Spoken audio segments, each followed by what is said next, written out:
Trump just arrived in Chicago and after meeting with law enforcement has determined that for the safety of all the tens of thousands of people that have gathered in and around the arena, tonight's rally will be postponed until another day.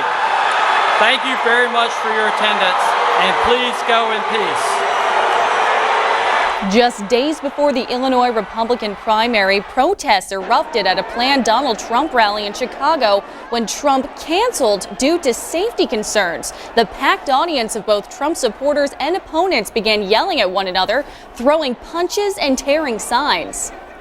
A Trump event in St. Louis just hours before had repeated interruptions and confrontations. Trump mocked protesters inside the venue and at other times told them to go home. At one point, Trump had to hold his remarks so police could break up clashes. There were 28 arrests just inside the rally venue and 32 total.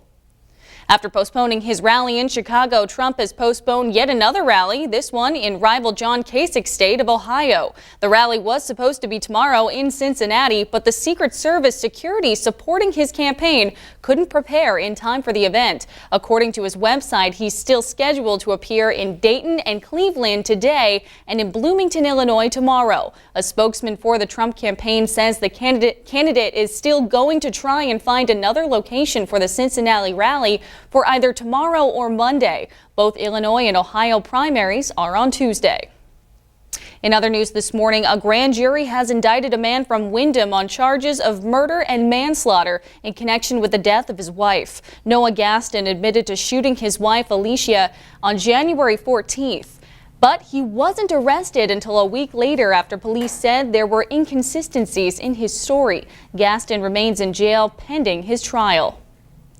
A man from Windham who crashed his pickup truck while carrying 3 passengers, one of whom died in the wreck, has been indicted for manslaughter and driving under the influence. Police say Kyle Harmon was driving in Lymington last May when he lost control of his truck and smashed into some trees.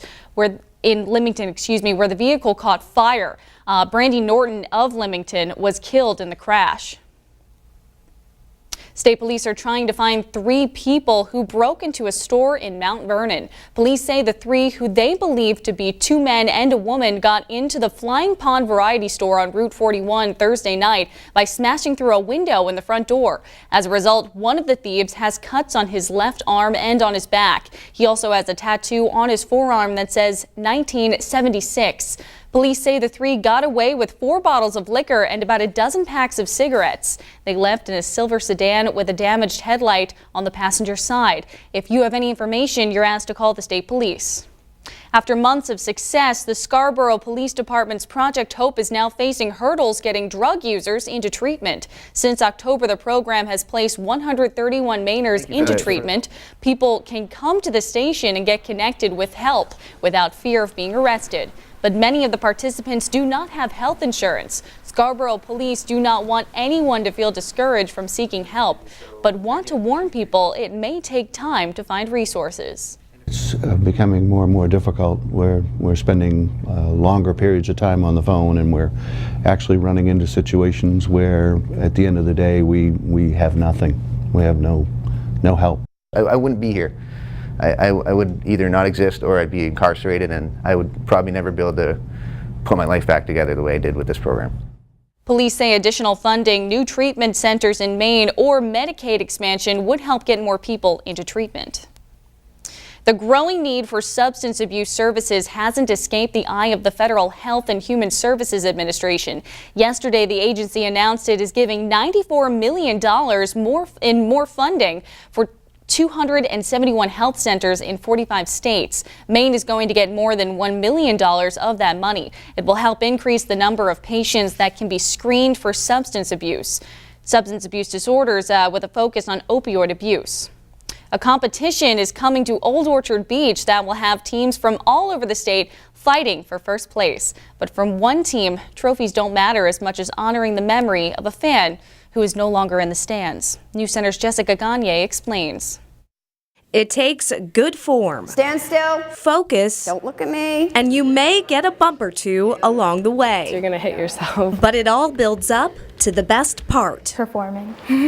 And 5, 6, 7, 8, and 1. You can count on the main attraction color guard team giving it their all at their upcoming competition. This one is particularly exciting because it's taking place on their home floor. We get to put it on, so we get to, organize everything, and we get to go set up.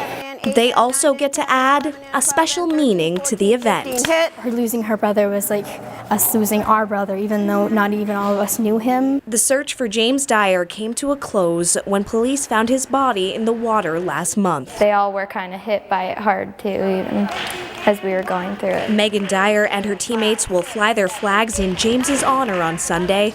Every motion, every catch, helping to heal the wounds of a community. It wasn't as hard as I thought it was going to be because they helped me carry through it. Lifting each other up and marching forward together. He's always with me. 9, 10, 11, 12, 13, body. And so is her team. In Old Orchard Beach, Jessica Gagne, News Center. 14 teams will compete in the Color Guard competition this weekend. It's scheduled for 1 o'clock tomorrow at Old Orchard Beach High School. Now for a 60-second check at some other headlines this morning. An inmate who escaped from a New Mexico prisoner transport van and eluded authorities for nearly 2 days is back in custody. Police say Joseph Cruz was captured in Albuquerque yesterday, but a second escaped inmate, Lionel Claw, is still loose. Authorities are still unclear where or when the two men managed to escape. Cruz is serving a life sentence for a first-degree murder conviction. The U.S. Marshal's Office is offering a $10,000 reward for any information on Claw's whereabouts. And family and friends of Nancy Reagan said their final goodbyes to the former First Lady. Her casket was carried to the grave site where she will be buried next to her husband at the Ronald Reagan Presidential Library yesterday. Mrs. Reagan died Sunday at age 94. Hundreds of demonstrators are taking to the streets of Lima to demand the disqualification of frontrunner in Peru's presidential case. The demonstrators chanted and carried banners through the streets of the Peruvian capital and protested outside the National Elections Council. The frontrunner is Keiko Fujimori, the daughter of former President Alberto Fujimori. He is currently imprisoned for corruption and authorizing death squads. Demonstrators say Keiko Fujimori is linked to a cash for votes scandal, which is illegal in Peru. The time is 6:11 here at News Center, and meteorologist Tom Johnston will join me after the break with a full look at your forecast. Stay tuned.